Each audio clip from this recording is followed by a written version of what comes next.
En 1897, en el 60º aniversario del reinado de la reina Victoria, se celebró la unidad nacional e imperial, marcándose así la mitad de un periodo en el que el mundo se transformó radicalmente. Fue el punto álgido de Gran Bretaña en su campaña para encabezar y dominar a Europa en la carrera hacia el imperio y ser la heredera de todas las glorias y beneficios de las grandes civilizaciones del pasado. En Portsmouth, después de la pompa de la ceremonia, los reyes y reinas, príncipes, jefes de Estado y dignatarios asistentes presenciaron una exhibición del poderío naval británico. Se trataba de un recordatorio del modo en que Gran Bretaña había conquistado su imperio y de cómo se proponía conservarlo. Solo 4 años más tarde, la reina Victoria había muerto. Pero el espíritu de su época, el espíritu de una vigorosa confianza en sí mismos y de un arrogante orgullo nacional perduró, no solo en Inglaterra, sino en el mundo occidental.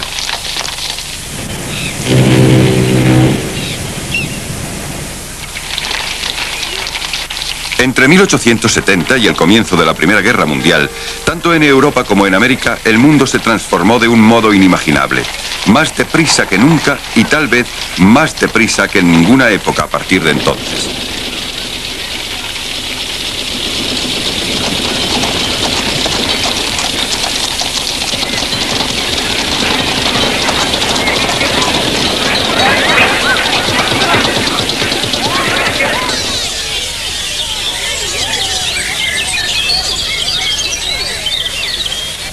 Durante aquel periodo los europeos dispusieron de mejor alimentación, mejores viviendas, mejor instrucción, fueron mejor gobernados y mejor defendidos.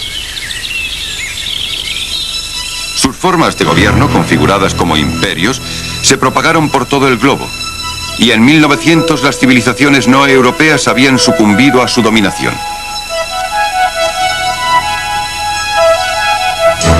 El Imperio Británico ocupó casi un cuarto de la superficie del mundo, incluyendo los grandes bloques continentales de la India, Canadá y Australasia.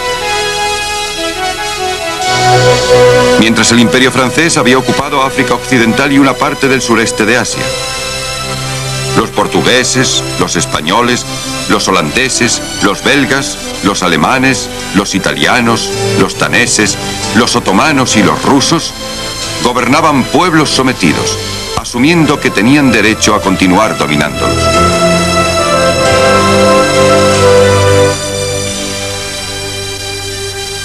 Londres controlaba el mayor imperio del mundo y gobernaba sus posesiones imperiales con dignidad autocrática, manejando a las poblaciones nativas con un equilibrio primorosamente armonizado de fuerza, coacción y concesiones. Sin embargo, los conceptos de libertad política compartidos por los americanos y los franceses republicanos que habían regalado a América la Estatua de la Libertad también eran respetados en Inglaterra. El poder y la prosperidad de Occidente procedió en la segunda mitad del siglo XIX de la creación de comunidades políticas y sistemas económicos estables y seguros. El dinero estaba a salvo. Los parlamentos garantizaban su uso por los gobiernos. Había un patrón oro para garantizar su valor. La libra esterlina y el franco germinal ofrecían una tasa de cambio fija, válida en todo el mundo, en una época en que la mayoría de los americanos trataban en bolas de tabaco.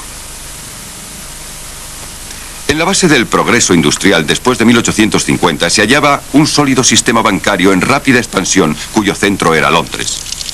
Con el desarrollo de los cables oceánicos y de los telegráficos transcontinentales, el sistema bancario podía comunicar en un momento Londres con Yokohama o San Francisco, y los compradores potenciales de té, café o grano podían comparar los precios de todo el mundo. Se cultivaron nuevos territorios para suministrar a Europa alimentos. Los agricultores de Argentina, Australia, Rusia, Hungría y Norteamérica competían para bajar los precios y producir mayores cantidades. A partir de 1860, la cantidad de grano que llegaba a Europa desde ultramar aumentó rápidamente. Italia, por ejemplo, aumentó sus importaciones de grano 20 veces entre 1880 y 1887. La difusión del ferrocarril en América del Norte obligó a bajar los costes de los alimentos en todo el mundo. En 1874 costaba 23 centavos transportar un Basel, medida de áridos USA equivalente a 35 litros desde Chicago a Nueva York. En 1881 solo 14. Los precios de transporte marítimo bajaron la 10ª parte en la ruta transatlántica entre Nueva York y Liverpool. El precio de los alimentos bajó rápidamente. En Inglaterra, una barra de pan, que en 1870 absorbía una gran parte del salario semanal de la clase trabajadora, en 1904 solo absorbía una parte muy pequeña. Por primera vez los europeos no pasaban privaciones. Podían alimentarse adecuadamente y seguir teniendo dinero en los bolsillos. Esto dio origen al nacimiento de las industrias de servicios, tanto en Europa como en América. El exceso de dinero en metálico se gastaba en placeres y diversiones, en vacaciones y viviendas, ropas y transportes. Había comenzado la era del consumidor y para satisfacer la nueva demanda, las industrias inundaron el mercado con toda clase de nuevos artículos. La artesanía anticuada y las industrias rurales dieron paso a un sistema de fábricas basadas en el carbón, el hierro y la energía de vapor, de donde salieron locomotoras, raíles, alambres, herramientas y otros nuevos artículos.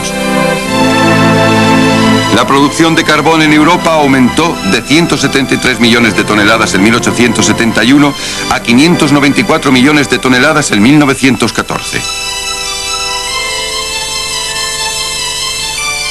En los Estados Unidos el aumento fue aún más rápido. El valor de los artículos producidos se incrementó 33 veces entre 1860 y 1914.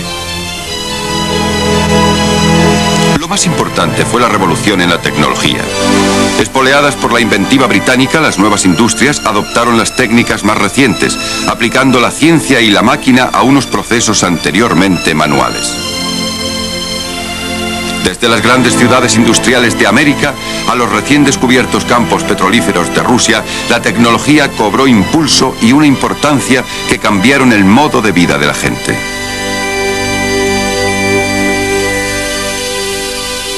Las invenciones se sucedían sin cesar y hacían progresar más aún las economías de las naciones industrializadas. Los primeros dirigibles, ideados en Alemania, eran un símbolo de la nueva era.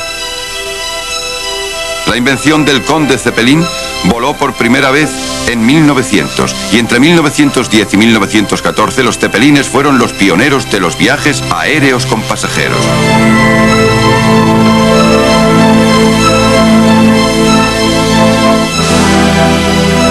En América, en 1900, los hermanos Wright entraron azarosamente en la historia con la primera máquina voladora que era más pesada que el aire.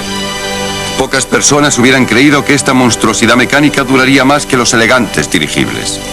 El petróleo y la acumulación de poderío económico y capital abastecían a la inventiva.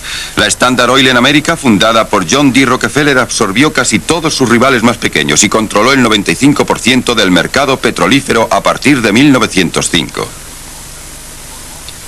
John Pierpont Morgan formó el mayor trust del mundo de hierro y acero, bancos, ferrocarriles y transporte marítimo. En Alemania los industriales como Alfred Krapp hicieron algo parecido. El advenimiento de la industria transformó la sociedad occidental. En la década de 1860, la mayoría de la gente vivía en aldeas o en granjas. En 1914 un mayor número de personas vivía en pueblos y ciudades. En los Estados Unidos había 35 ciudades con poblaciones superiores a 100.000 habitantes. La mayor transformación tuvo lugar en Inglaterra, cuya mano de obra rural descendió hasta un mero 10% de la población activa a lo largo del siglo XIX. El ejemplo más descollante del éxodo rural tuvo lugar al otro lado del Canal de la Mancha, en Alemania, donde la transformación se llevó a cabo en una generación. A medida que Alemania se industrializaba, el número de grandes ciudades creció rápidamente, de modo que a comienzos del siglo XX había casi 30 con poblaciones superiores a 100.000 habitantes. La gente afluyó a las ciudades para abastecer a las nuevas fábricas con su mano de obra y para comprar sus productos con el excedente de sus salarios. El mundo campesino tradicional quedó hecho pedazos. Las novedades mecánicas fascinaron a los periodistas, a los escritores y a los pensadores, y persuadieron rápidamente a los adultos y a los niños a deshacerse de su dinero. Las nuevas modas, como la de los árboles de Navidad introducida en el mundo anglosajón por el príncipe Alberto, fueron aprovechadas por los anunciantes, los comerciantes y los fabricantes dispuestos a sacar partido del crecimiento de una población urbana entregada a un consumo despreocupado. El rápido crecimiento de las ciudades fue acompañado por una revolución en la estructura social europea. Surgió una nueva clase media, empeñada en instalar y dirigir la industria moderna, ansiosa por elevarse en la escala social y resuelta a mejorar y modernizar las ciudades. Esta nueva clase llegó a dominar la vida urbana, con la planificación de las ciudades y la introducción de nuevas carreteras y vías férreas. Este cambio afectó a la antigua aristocracia que se desplazó de la agricultura a la industria, la minería y los bancos.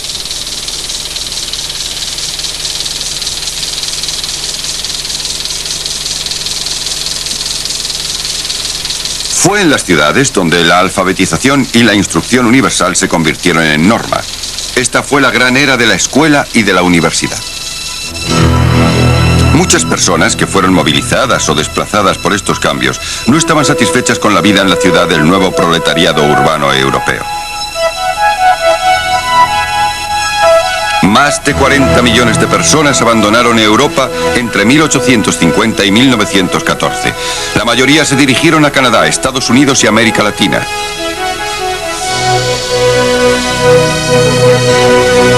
A donde quiera que fueran, los inmigrantes europeos llevaron consigo una nueva clase de dinamismo, a menudo fruto de la desesperación y los aderezos del nuevo orden económico. De estos, el principal fue el ferrocarril. La construcción de ferrocarriles era relativamente barata y aportaba unos dividendos instantáneos al abrir nuevas zonas a la explotación económica y a la colonización. Desde menos de 8.000 kilómetros de vías en 1850, principalmente en Gran Bretaña y en Estados Unidos, los ferrocarriles aumentaron hasta 283.000 en Europa y 358.000 en Norteamérica en 1870.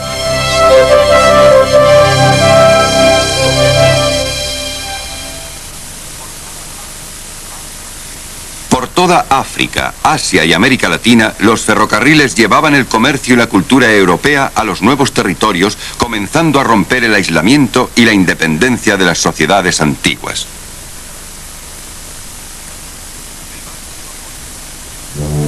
El barco de vapor hizo posible un enorme aumento de la velocidad y de las comunicaciones transoceánicas. Estos avances condujeron a los europeos a una posición en la que pudieron explorar, explotar y dominar el globo. En esta época el comercio se volvió auténticamente internacional. Artículos de todas clases podían ser comercializados y distribuidos con eficacia y rapidez en todo el mundo.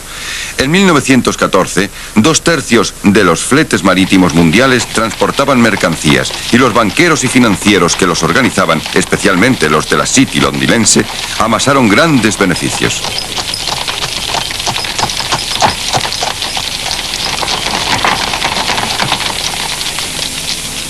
En 1870, grandes áreas del globo estaban bajo el control de una u otra de las potencias europeas.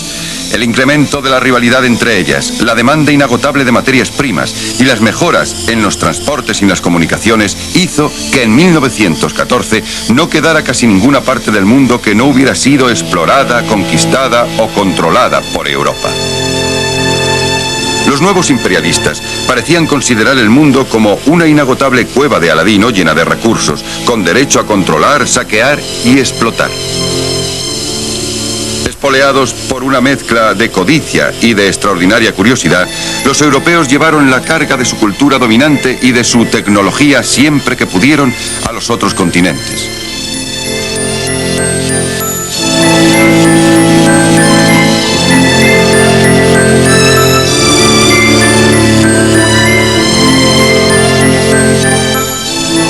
Esto también sirvió para engrandecer a las cabezas coronadas de Europa, que vieron en el imperio un medio para volver a conquistar sus glorias históricas.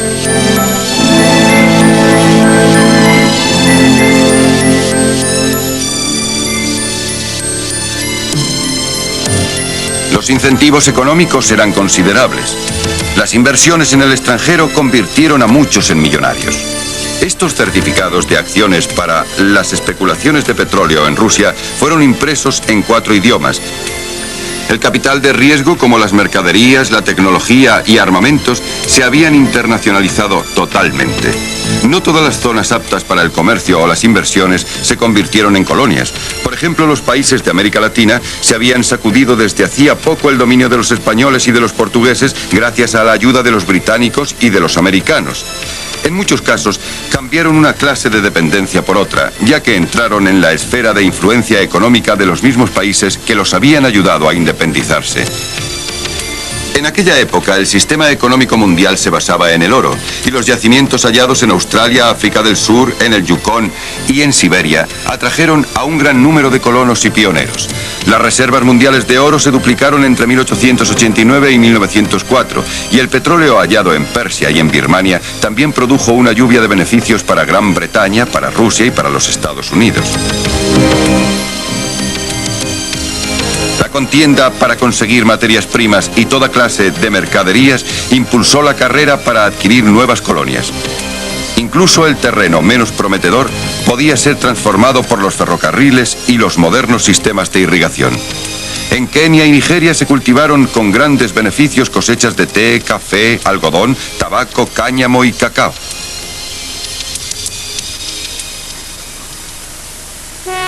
Esta prosperidad y espíritu de empresa imperiales motivó el estallido de un orgullo nacional que tuvo lugar en Londres en la época del 60º aniversario del reinado de la reina Victoria. Los ingleses estaban orgullosos de sus tradiciones imperiales y acariciaron la idea de considerarse una raza superior con un derecho moral a ejercer su poder sobre los pueblos de color.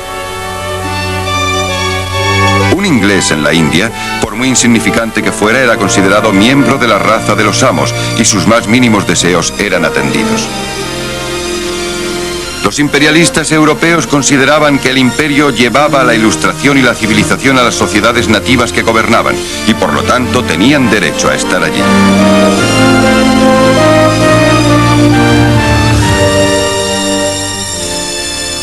Rudyard Kipling recogió este espíritu en su frase «La carga del hombre blanco», y la misma reina emperatriz Victoria era un símbolo del éxito imperial británico.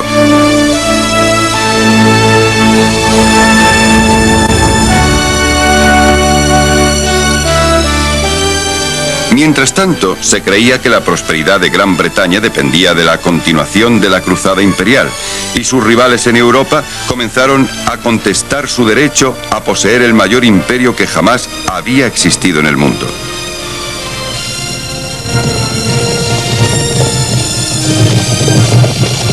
Además, los pueblos sometidos comenzaron a organizar la oposición contra los imperialistas. Japón se adaptó con mucha rapidez al desafío y resistió la presión de Europa, Rusia y los Estados Unidos. Bajo el nuevo régimen lanzado por la restauración Meiji en 1868, los japoneses se dispusieron a modernizarse de acuerdo con las líneas occidentales. En 1905 Japón había derrotado a Rusia y era ya una nueva potencia comercial e industrial. Más tarde comenzó a difundir su propia forma de imperialismo por todo el sureste de Asia. No obstante, el éxito del Japón fue la excepción. En la mayor parte de las otras áreas hubo revueltas y disturbios generales que fueron reprimidos. Las potencias europeas y América poseían enormes recursos económicos y una superioridad militar incuestionable, mientras que Rusia había extendido su dominio a los territorios asiáticos hacia el sur y el este durante la última mitad del siglo XIX. Arrebató territorios a los chinos y derrotó a los cánatos musulmanes, los últimos descendientes de los tártaros. Su antigua capital, Samarcanda, cayó en 1868. Similarmente, en los Estados Unidos, los indios de las llanuras bajo Sitting Bull, Toro Sentado, fueron derrotados en 1876 y el Medio Oeste, hasta las montañas rocosas, quedó abierto a la colonización de los blancos. La abolición de las propiedades tribales de tierras 10 años después asestó el golpe final a los indios de América del Norte.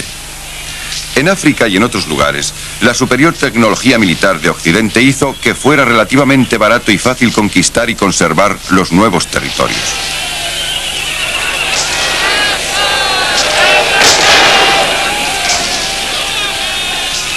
Todos los intentos de resistencia fueron sofocados despiadadamente, incluso en África del Norte, donde se declaró una jihad o Guerra Santa musulmana contra los invasores cristianos blancos.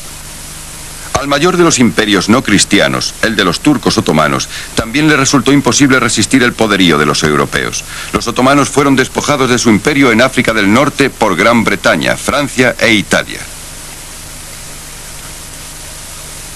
En China, a comienzos del siglo XX, la dinastía Qing se hallaba en las últimas etapas de la decadencia. Los esfuerzos de modernización eran entorpecidos por los mandarines manchú, que aún intentaban mantener a los europeos a una distancia prudente. Pero las potencias europeas confiaban en que China fuera un enorme mercado potencial para sus mercancías, por lo que competían para obtener tratados comerciales especiales en Pekín, Shanghái, Fuzhou, Hong Kong y otros importantes puertos. El nacionalismo chino y el sentimiento antieuropeo alcanzó su cota máxima durante la denominada rebelión de los Bóxer en los alrededores de Pekín en el año 1900, que sería sofocada por los europeos y americanos. En 1912, el último emperador Qin abdicó. Una fuerza revolucionaria posteriormente llamada Kuomintang, al mando de Sun Yat-sen, comenzó a reagrupar las fuerzas del nacionalismo chino. La desintegración de prácticamente todo el mundo no europeo agudizó los apetitos de Europa occidental. Ahora había surgido una sociedad de masas en la que el electorado podía ser galvanizado más hondamente mediante los llamamientos al orgullo nacional expresados en unos términos cada vez más histéricos. Ante los problemas de pobreza del mundo occidental, parecía una respuesta obvia explotar el mundo oriental con mayor eficacia.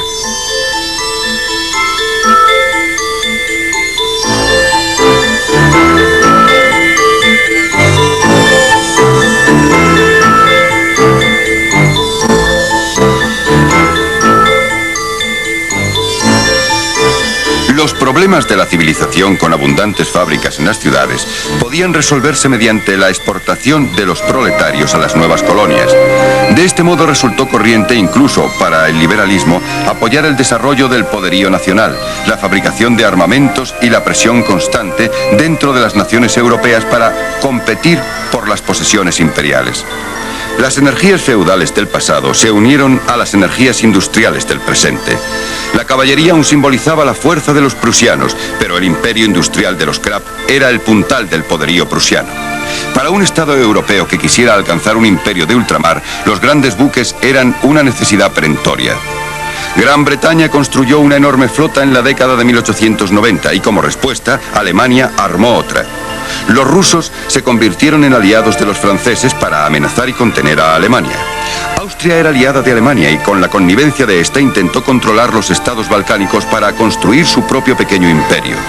El heredero del trono imperial austriaco, el archiduque Franz Ferdinand, fue asesinado en los Balcanes el 23 de junio de 1914 y estalló toda la red de alianzas, celos recíprocos y tensión imperial. Después de 1914, el mundo jamás podría volver a ser el mismo.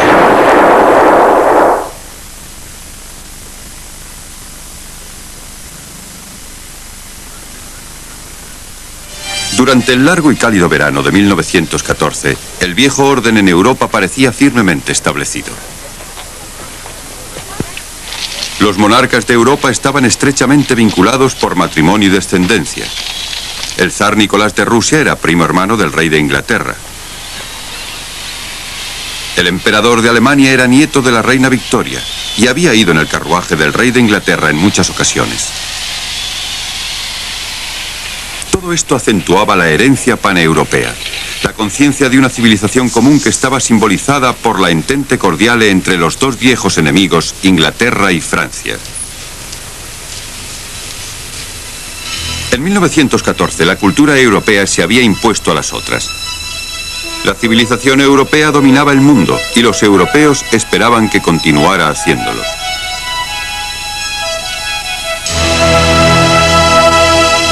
Pero la misma Europa estaba muy lejos de estar unida. Gran Bretaña y Francia eran las dos potencias imperiales dominantes y Alemania e Italia estaban ansiosas de darles alcance. El resto de Europa era un rompecabezas de querellas y celos nacionales. Alemania representaba la historia del éxito de la Europa moderna. Su población se había duplicado entre 1870 y 1914 y en este mismo año su producción de hierro y acero era mayor que la del resto de Europa. Alemania consideró justificado estirar sus músculos para conseguir un imperio, y entre 1889 y 1914 procedió a un rearme prodigioso. En 1914 poseía un ejército formidable, 15 veces mayor que el de Gran Bretaña, y la artillería más poderosa del continente. A partir de 1897 había construido una gran flota.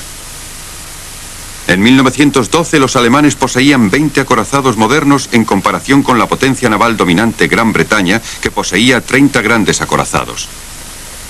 Gran Bretaña consideró que el crecimiento del poderío naval de Alemania era una gran amenaza, y en el verano de 1914, tras años de tensión, Jorge V presidió la movilización de la flota británica. Sus aliados, Francia y Rusia, también se movilizaron contra Alemania y el Imperio Austrohúngaro. Los alemanes, bajo el pretexto de la querella entre Austria y los serbios, iniciaron las acciones contra Rusia y Francia.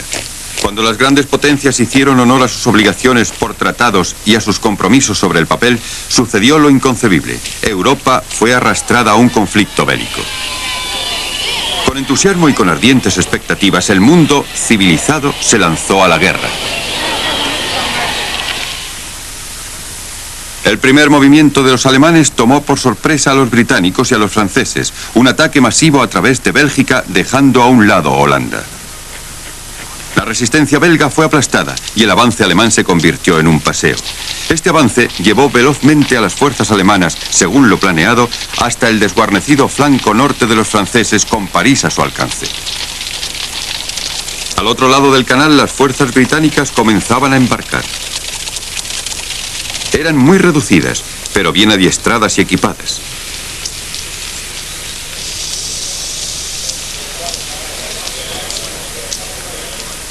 En París, el sentimiento antialemán produjo tumultos. Las tiendas de los alemanes fueron objeto de saqueos y pillaje, y el público francés fue deleitado con historias de terror sobre las atrocidades de los alemanes en Bélgica. París estaba en peligro, y todos los taxis fueron requisados para llevar tropas al frente del Marne. Todo el mundo esperaba que fuera una guerra de movimientos, una guerra combatida al galope, dominada por la caballería. Tanto los generales como los soldados rasos subestimaron la fuerza de la moderna artillería y la importancia de las nuevas armas y tácticas.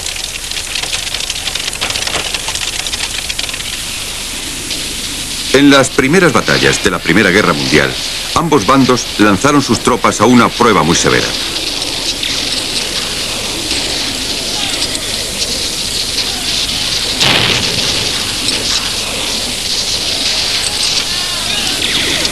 El pequeño ejército regular británico fue diezmado casi de inmediato. Las bajas fueron espantosas. Cientos de miles de hombres murieron en los primeros choques.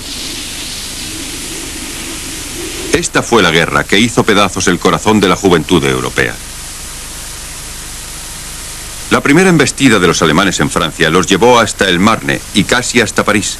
A continuación, los franceses contraatacaron y los alemanes tuvieron que retroceder, viéndose forzados a mantener sus posiciones defensivas. 1914 terminó con una gran parte del norte de Francia y Bélgica bajo control alemán. Durante el siglo XIX, el objeto de la guerra era flanquear a un adversario, utilizando la carga de la caballería para ganar terreno y cambiar rápidamente de dirección. En 1914, en la primera gran guerra europea, desde hacía más de 40 años, la caballería no podía hacer nada contra la precisión del fuego de los fusiles de largo alcance y de la ametralladora. La ametralladora se había convertido en un arma mortífera de gran precisión. Las ametralladoras y la artillería ligera hacían pedazos el avance de las tropas. Los alemanes descubrieron la trinchera casi por casualidad. Una vez que habían cavado la tierra, podían desbaratar los ataques de los aliados con facilidad. Los británicos y los franceses exhortaban a sus hombres para que avanzaran contra las gruesas alambradas y profundas trincheras alemanas. La artillería aún no poseía la suficiente precisión para destruir las alambradas o los elaborados refugios subterráneos. Las primeras e importantes batallas de la Primera Guerra Mundial tuvieron lugar cuando los aliados intentaron detener el espectacular avance inicial de los alemanes. Cuando estos fueron contenidos y rechazados, comenzaron a cavar la tierra y cada bando buscó el flanco de su enemigo hasta que la línea de trincheras se extendió desde el Canal de la Mancha hasta Suiza. Después de la batalla de Ypres, en el otoño de 1914, ambos bandos reconocieron que ninguno de los dos podía flanquear al otro. Ypres había sido el centro de la civilización flamenca y una de las más bellas ciudades medievales de Europa, pero se convirtió en la puerta de entrada hacia las trincheras. Siegfried Sassoon, el poeta británico de la guerra, escribió: ¿quién recordará al cruzar esta puerta a los muertos sin gloria que aquí fallecieron?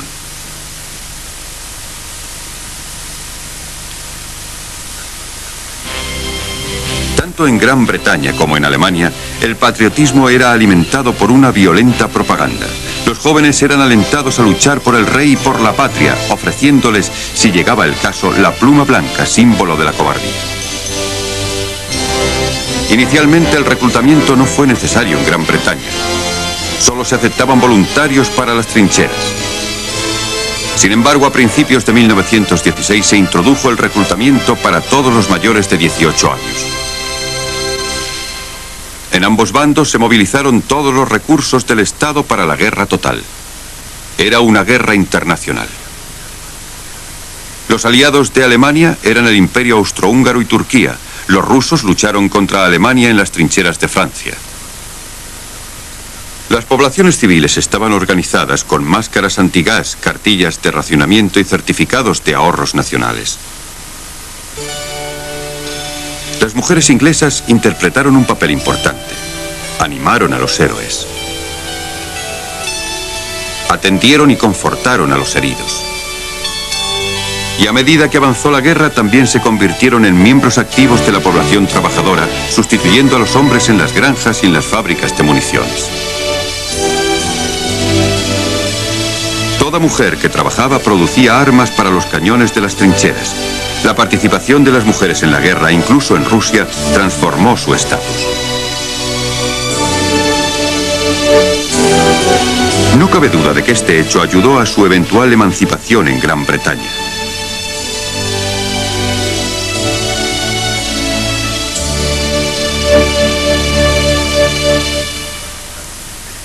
En el frente oriental, el éxito inicial de Rusia fue seguido de una contraofensiva alemana que llevó a los rusos a una derrota aplastante.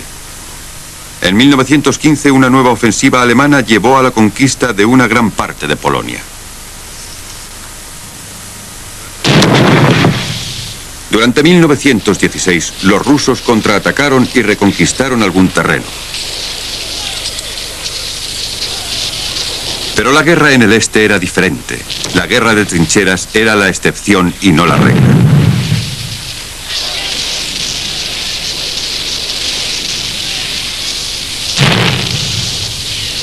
Era una guerra móvil, de veloces movimientos en los que los alemanes eran maestros. Después de 1916, los rusos apenas consiguieron mantener su terreno. En Flandes, la línea de trincheras del frente había sido emplazada ya a finales de 1914.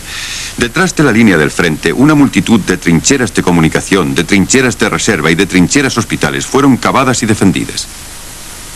Se trataba de unas estructuras defensivas inmensamente poderosas en las que no podían abrir brecha a los ataques de la infantería. El resultado principal de las repetidas batallas en Flandes para la gente fue una tierra de nadie repleta de cadáveres. Esa parte del norte de Francia aún está plagada de desperdicios mecánicos de la Primera Guerra Mundial. Cada vez que se cava se encuentran restos de los muchos hombres que allí murieron. En la batalla del Somme, el primer día, 60.000 soldados británicos resultaron muertos o mutilados. 350.000 soldados franceses y 300.000 alemanes murieron en las diferentes batallas de Verdún. Más de 8 millones de muertos y desaparecidos, incluidos civiles, en 4 años de guerra. Entre 1915 y 1917, ninguno de los dos bandos logró realizar ninguna acción significativa o ganar terreno.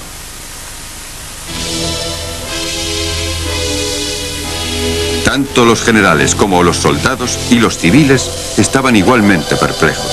El campo de batalla era una desolación. En el este, los alemanes continuaron presionando a los rusos sin dejarse desanimar por el invierno. El entusiasmo de los rusos por la guerra había mermado. 3 años de lucha en suelo ruso habían producido grandes penalidades en las zonas de guerra y una masiva carestía en las ciudades. Pronto hubo tumultos exigiendo pan y la confusión política continuó. El zar Nicolás ordenó a sus tropas que sofocaran los tumultos y restablecieran su autoridad. Pero en marzo de 1917 ni siquiera las tropas de choque quisieron abrir fuego sobre los revoltosos y se negaron categóricamente a recibir órdenes de su monarca absoluto. Los altos oficiales del ejército, aliados con políticos liberales como Kerensky, intentaron hacerse con el gobierno. Pero ni Kerensky ni nadie pudieron aplacar a los soldados, y entre marzo y octubre de 1917 hubo tumultos y motines en muchas ciudades. El zar había abdicado, pero eso de poco le sirvió. Él y su familia fueron hechos prisioneros y posteriormente asesinados. Naturalmente, todos los enemigos de Rusia quisieron explotar la situación, y los alemanes enviaron de nuevo a su patria a un agitador ruso exiliado, Lenin. Fue la influencia de Lenin y de sus partidarios, los bolcheviques, la que llevó a cabo la Revolución Rusa.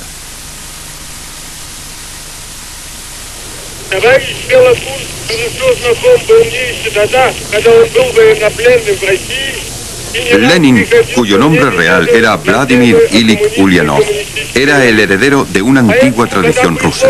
Su vigor intelectual estaba combinado con el entusiasmo por la política violenta y radical. Su partido, los bolcheviques, logró explotar el amplio desgaste producido por la guerra y transformó el ejército en una fuerza revolucionaria. En la medianoche del 7 de noviembre de 1917 se produjo el asalto al Palacio de Invierno de San Petersburgo y el gobierno provisional de Kerensky cayó. Fue un acontecimiento que el gran realizador de cine ruso, Sergei Eisenstein, celebró en uno de sus films.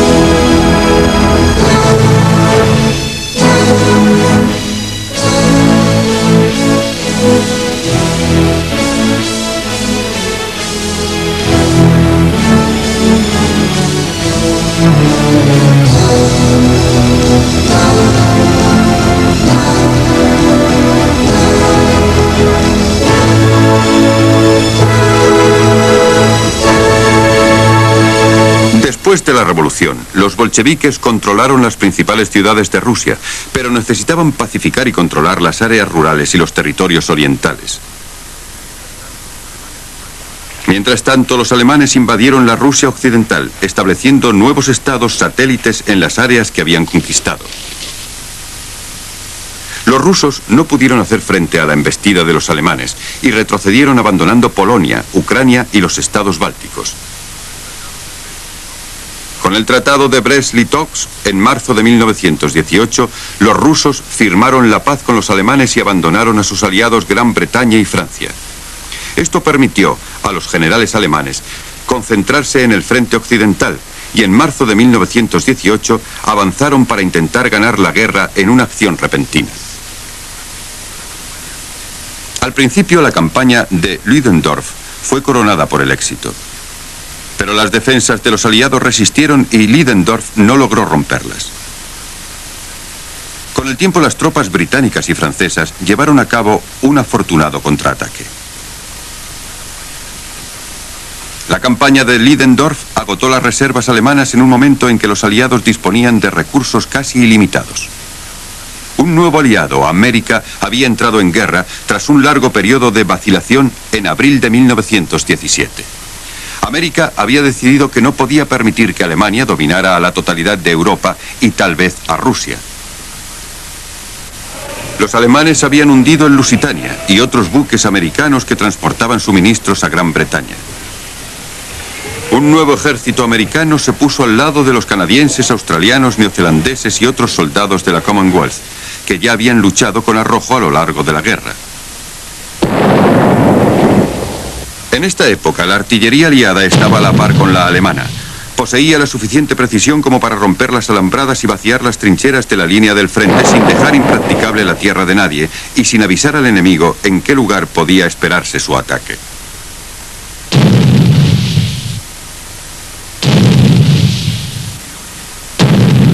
En 1918 la guerra había asumido las características de una guerra moderna.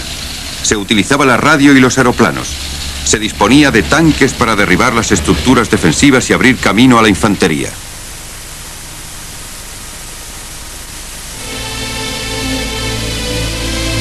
Cuando los aliados comenzaron su contraataque final en octubre de 1918, no tenían ni idea de si la campaña de Ludendorff había representado su último cartucho. Estos hombres ignoraban hasta qué punto se había desmoralizado Alemania a partir del fracaso de Ludendorff. Solo cuando miles de soldados alemanes se rindieron y los prisioneros comenzaron a retroceder en gran número a través de la tierra de nadie, resultó evidente el impacto de la victoria de los aliados.